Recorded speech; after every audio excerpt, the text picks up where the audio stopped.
does not impact any type of privacy or other issues. Okay, John's calling in from Kingsport, Tennessee on our Democratic line. Good morning, John. Morning.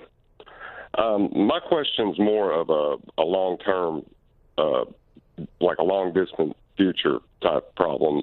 When cloning becomes something that's more prevalent in our society, would this somehow, like you're giving up rights to your DNA, would that in turn lead to another type of, say, I don't know, slavery or involuntary servitude of those clones?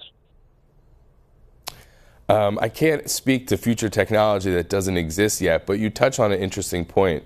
Only 13 or 14 years ago, to sequence a single genome, it cost $1 billion and took about 10 years. Now the cost is less than $1,000 and it can be done in a single day.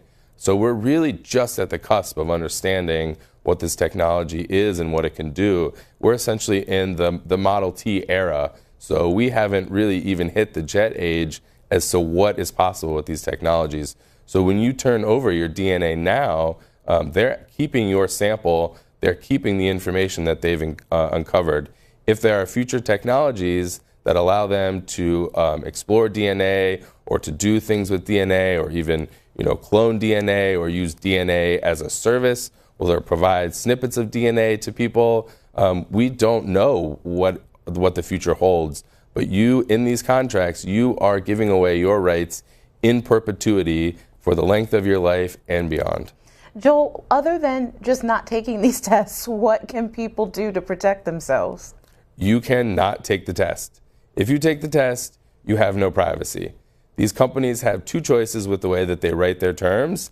They have chosen the way that gives them full ownership, complete ownership, without reporting back to you. And interestingly, all of the terms and conditions of these major companies contain arbitration agreements. So you agree to waive all of your legal rights, any access that you may have to a court, and any type of normal rule of law where if you discover in the future that they have broken the law against you, you have actually waived your legal right and would have to pursue it through a course of binding arbitration.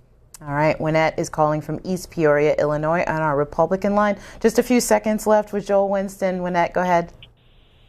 Hi,